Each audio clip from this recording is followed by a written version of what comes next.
बच्चों, आज हम सांख्यिकी के बारे में पढ़ेंगे।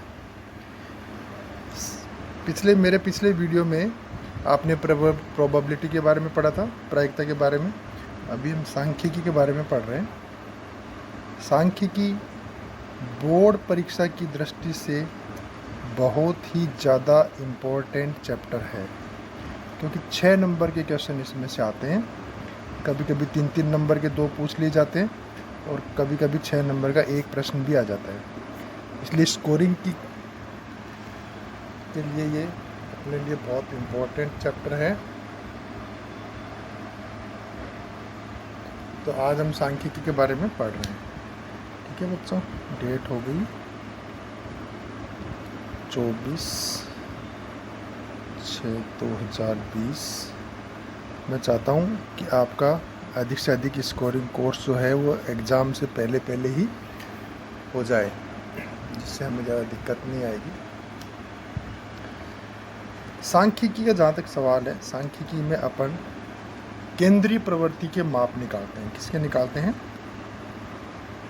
केंद्रीय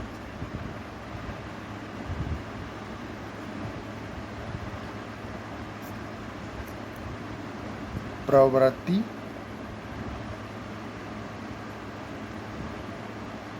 के माप।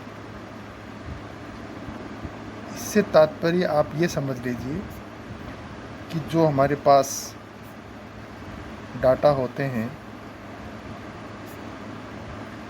उसमें जो मध्य का जो डाटा कहलाता है उसको अपन केंद्रीय प्रवृत्ति के माप कहते हैं।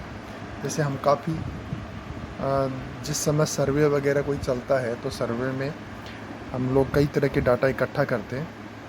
आंकड़े जिनको अपन कहते हैं, क्या कहते हैं? आंकड़े। तो आंकड़े 2 प्रकार के होते हैं। एक तो प्राथमिक आंकड़े और एक द्वितीय आंकड़े। तो मैं केंद्रीय प्रवृत्ति के माप अपन 3 तरह से निकाल सकते हैं। इसके 3 भाग होते हैं या 3 विधियां कह सकते हो आप। सबसे पहले जैसे माध्य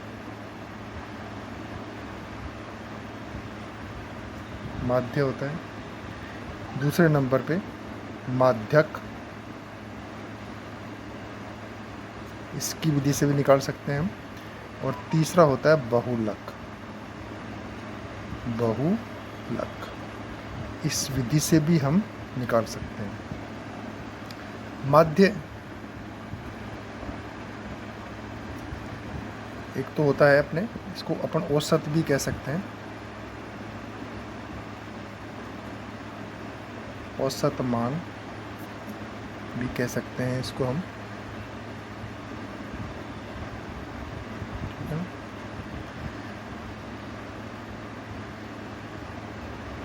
माध्यक को निकाल सकते हैं। माध्यक अपन कल्पित माध्य विधि से भी निकाल सकते हैं। माध्य निकालने का तरीका है माध्यक और बहुलक निकालने का एक ही। अब मैं आपको बताऊंगा आंकड़े किसको कहते हैं अपन। आंकड़े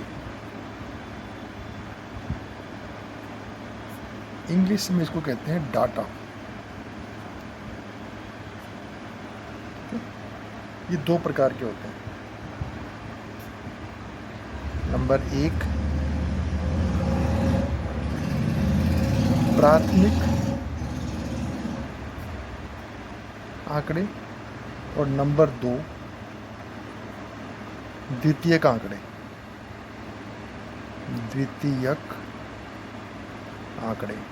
ठीक है, आपको 9th का भी रिवाइज हो जाएगा साथ साथ। प्राथमिक आंकड़े वो होते हैं जो हम सर्वे करने जाते हैं तो प्रथम दृष्टि जिनको हम स्वयं यानी कि प्राथमिक तौर पर इकट्ठे करते हैं। डायरेक्ट कह सकते हैं अपन इसको, कहते हैं अपने प्रत्यक्ष। डायरेक्ट यानी प्रत्यक्ष या डायरेक्ट, अंग्रेजी में डायरेक्ट आंकड़े कहते हैं। और ये हैं अप्रत्यक्ष, इसको कहते हैं अपन अप्रत्यक्ष। अप्रत्यक्ष का मतलब हमने जो कलेक्ट कर दिए हैं उनके ऊपर कोई दूसरा व्यक्ति कार्य करेगा। प्रत्यक्ष का मतलब सीधे हम किसी के घर पे गए और उनको पूछा भी आपके घर में कितने मेंबर हैं, कितनी एज के मेंबर है, 0 से 10 साल वाले कितने हैं, 10 से 20 साल वाले कितने हैं, 20 से 30 वाले कितने हैं। तो ये हमने डायरेक्ट उनके घर से जा कर के कलेक्ट किए हैं, जो आंकड़े की प्रत्यक्ष कहलाते हैं।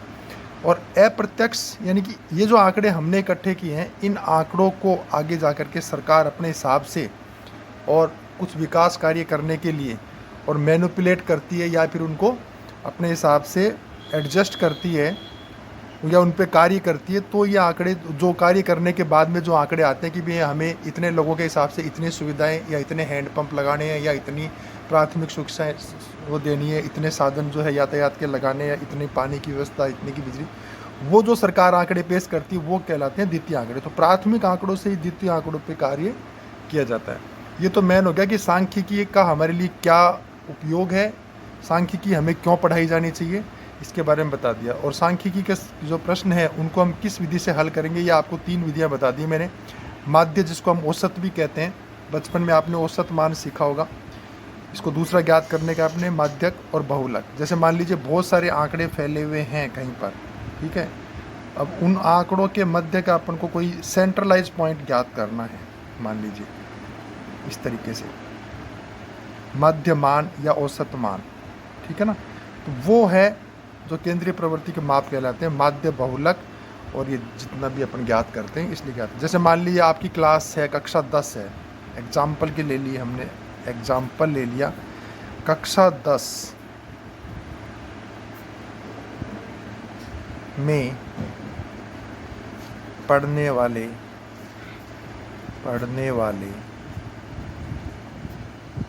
छात्र छात्राओं की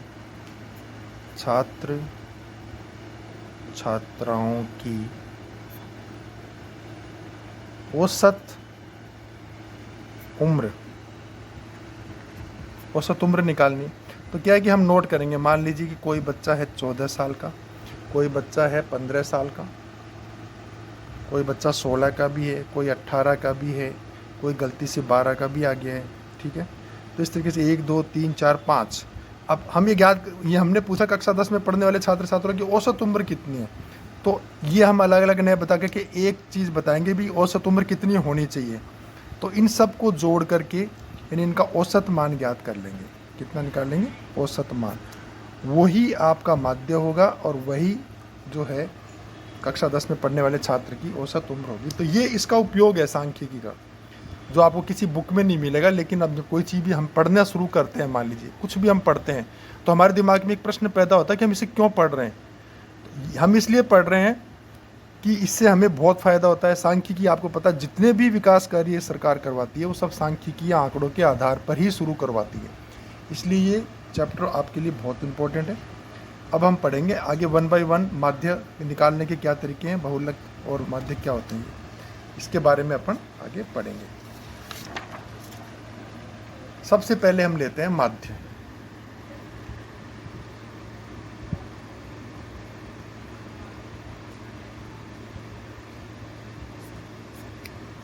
माध्य कैसे निकालते हैं? माध्य यानी औसत मान निकालने।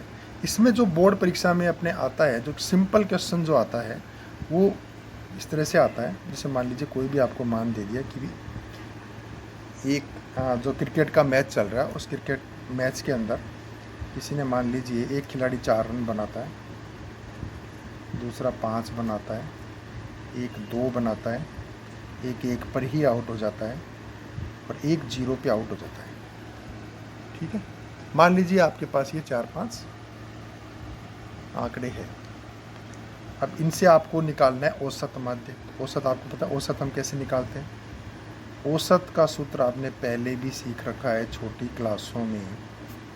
वो होता है राशियों का योग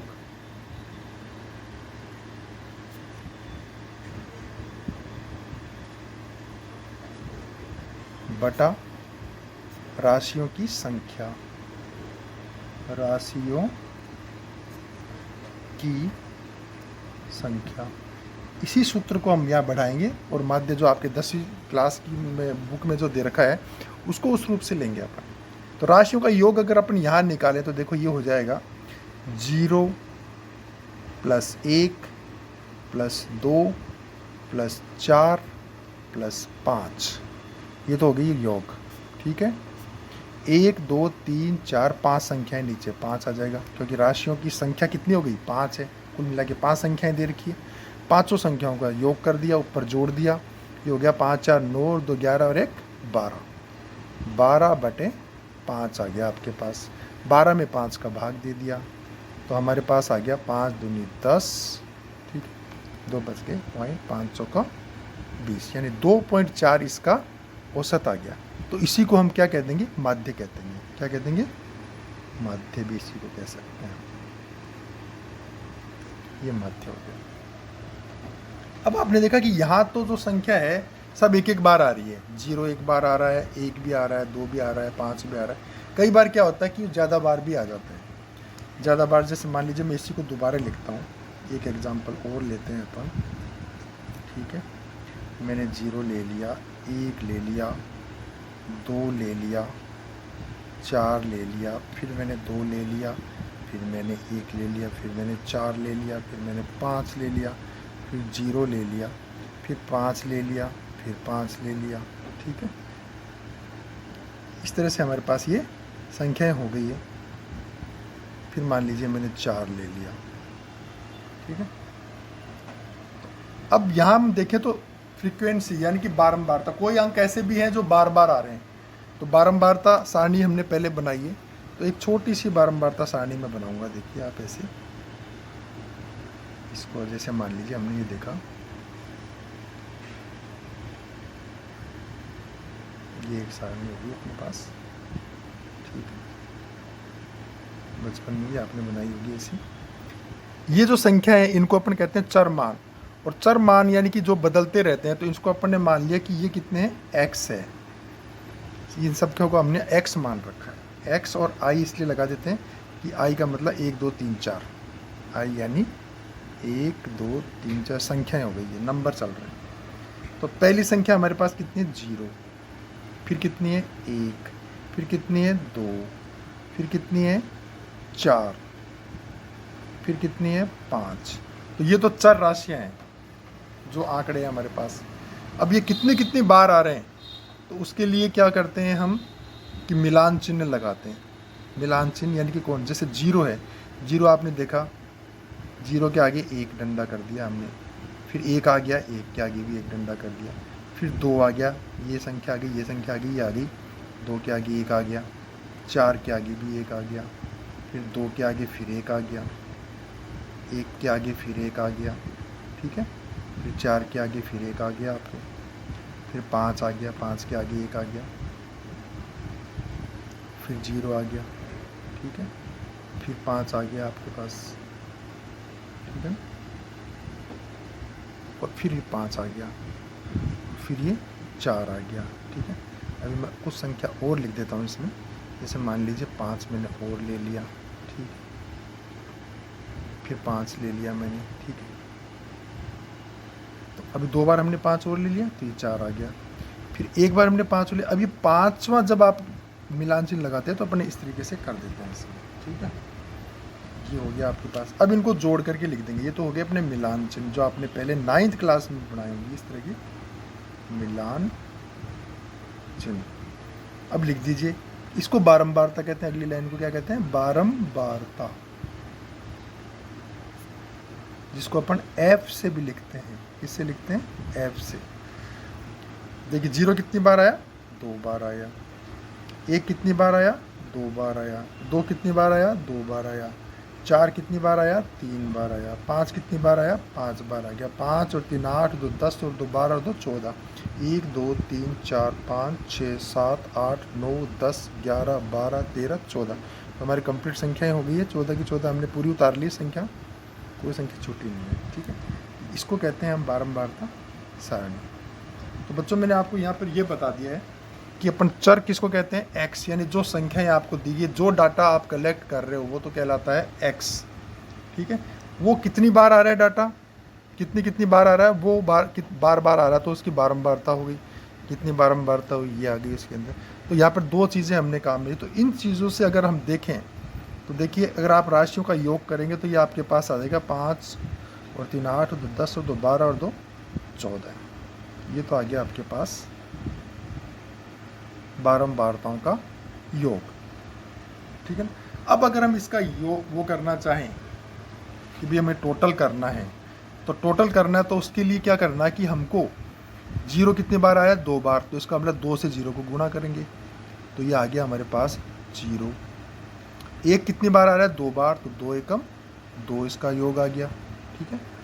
फिर 2 कितनी बार आ रहे हैं, 2 बार, 2 दूनी 4, यानी कि इस लाइन को हम इस लाइन से गुणा करके लिख रहे हैं, तो 4 तिया 12, 5 25, ठीक है। तो हमारा योग आ जाएगा, देखो 4 और 2 6 और 2 8 और 5 13 के 3 हासिल की 1, 2 और 1 3 और 1 4, यानी कि 43 आ गया। हमारा योग कितना आ गया, 43 आ गया। तो टोटल राशियों का जो योग है, इन सब राशियों का योग अगर करें, देखो 5 और 5 10, 10 और 4 14, 14 और 5 19 और 5 24 और 5 29, 29 और 4 33 और 1 34, 35 36 40 और 3 43, देखो ऐसे भी 43 आ रहा है। तो राशियों का योग कितना हो गया, 43 हो गया, है ना। और राशियाँ कितनी है, 14 हैं टोटल राशियाँ हमारे पास, ये गिन ली हमने।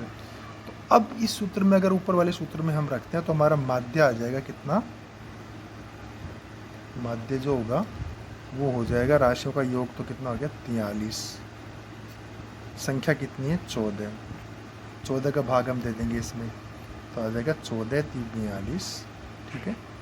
एक बचेगा भाग, क्योंकि 0 आ जाएगी, ठीक है। 14 7 98, 3.07 लगभग आ जाएगा। 2 अंकों तक ही निकालना, इससे ज़्यादा निकालने की आवश्यकता नहीं। तो एक सूत्र डेवलप होता है, वो सूत्र ये है कि माध्य का सूत्र क्या होगा, माध्य बराबर राशियों का योग।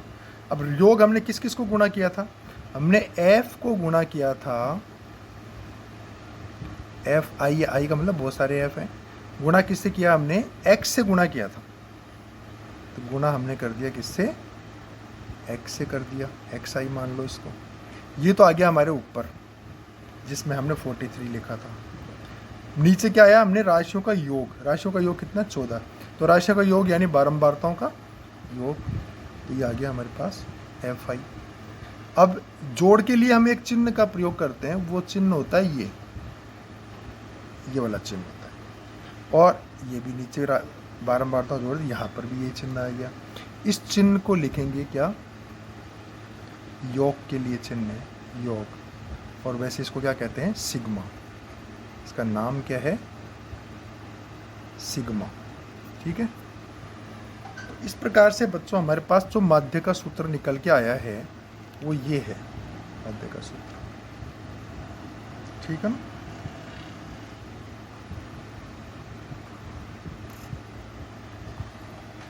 ये माध्य का सूत्र हो गया पूरा, ठीक। अब ये तो हो गया अपने इस तरह के आंकड़े जो कि सिंगल आंकड़े थे, मतलब अब आगे आएगा इसमें वर्गीकृत आंकड़े, वर्गीकृत आंकड़े, उस पर आधारित प्रश्न। मैंने आपको अभी तक जो प्रश्न बताए हैं ये 1 नंबर या 2 नंबर वाले प्रश्न थे जो ऊपर आपने अभी पढ़े। जनरली जैसे शुरू में आपके 1 नंबर के प्रश्न आते हैं, उनमें इस तरह के प्रश्न आ सकते हैं, इस तरह के भी आ सकते हैं, क्योंकि ये सिंगल आंकड़े हैं यानी कि। और अब आपके पास आएंगे वर्गीकृत आंकड़ों की जरूरत कब पड़ती है, जब डाटा बहुत ज़्यादा हो, यानी कि चर बहुत ज़्यादा हो आपके पास, चरों की संख्या अत्यधिक होने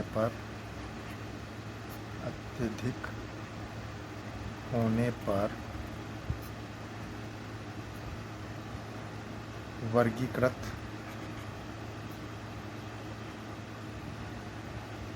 आंकड़े लिए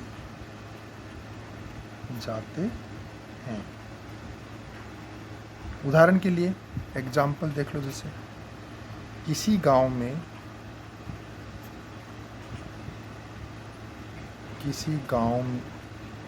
की जनसंख्या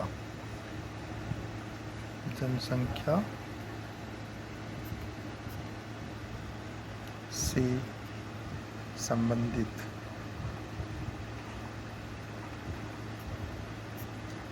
आंकड़े अगर इकट्ठे करने हैं मान लीजिए, ठीक है, तो इसमें हम एकत्रित करना,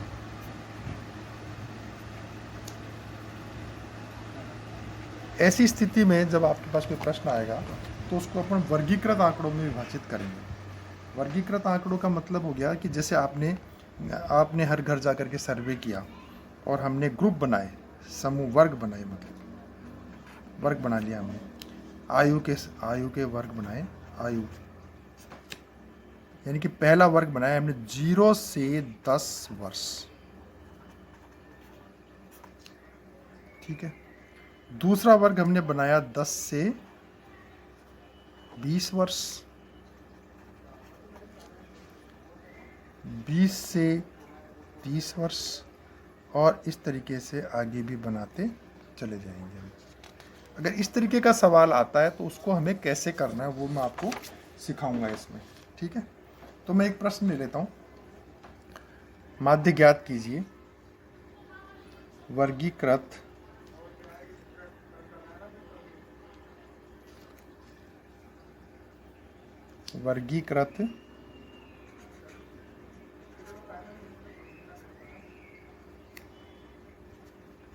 आंकड़ों से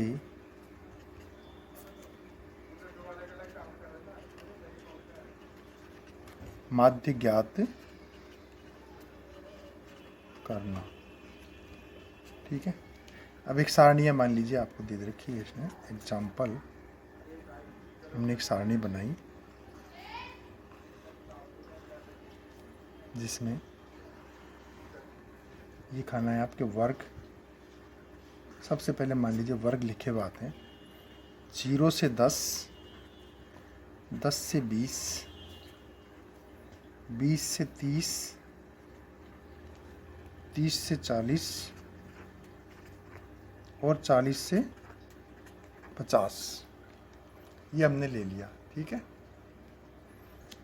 ये हमारे पास वर्ग हो गए, समूह या वर्ग जिसको अपन कहते हैं। बारंबारता दे दी मान लीजिए हमें कि हमने जब आंकड़े कलेक्ट किए, प्राथमिक आंकड़े, तो उसमें बारंबारता इसकी आ गई मान लीजिए हमारे पास 5, ठीक है। इसकी आ गई हमारे पास 8, इसकी आ गई हमारे पास 7, ठीक है। इसकी हमारे पास आ गई फिर से 8 आ गई मान लीजिए, और इसकी फिर भी आगे 7 आ गई आपके पास, इस तरह की आ गई। ये है बारंबार कि भाई इतने 40 से 50 वर्ष में। अच्छा, यहाँ पर क्या है कि ये जो है 0 से 10 ये निम्न सीमा है, और 10 जो है उच्च सीमा है, ऊपरी सीमा है इस वर्ग की। ऐसे 10 निम्न सीमा, 20 उच्च सीमा है, ठीक है। इसकी जो ऊपरी सीमा है वो इस वर्ग में शामिल नहीं है, इसमें 10 इसमें शामिल नहीं है, 10 इसमें शामिल होता है, 20 यहाँ शामिल नहीं है, 20 इसमें शामिल है, यानी निम्न सीमा के अंदर शामिल करना है। अब इस तरह के प्रश्न को करने के लिए सबसे पहले हम क्या करेंगे कि ये जो हमने वर्गीकृत आंकड़े हैं, इस वर्गीकृत आंकड़ों से हमको एक चाहिए, मतलब संख्या 1 बनानी है। तो उसके लिए हम अपना चर यानी कि जो x आपको पहले बताया था मैंने, उस चर को कैसे लेंगे, निम्न सीमा और ऊपरी सीमा इन दोनों को जोड़ लेंगे। ऊपरी सीमा प्लस निम्न सीमा, दोनों को जोड़ करके 2 का भाग दे देंगे तो आपके x आ जाएगा। ये जो अपन ने xi लिखा है ये आ जाएगा, fi आपके पास है ही, ठीक है। तो इससे कर लेंगे हम। तो देखिए आपके 10 और 0 0, 10 हो गया, 10 में 2 का भाग दिया तो ये आपके पास x आ जाएगा 5।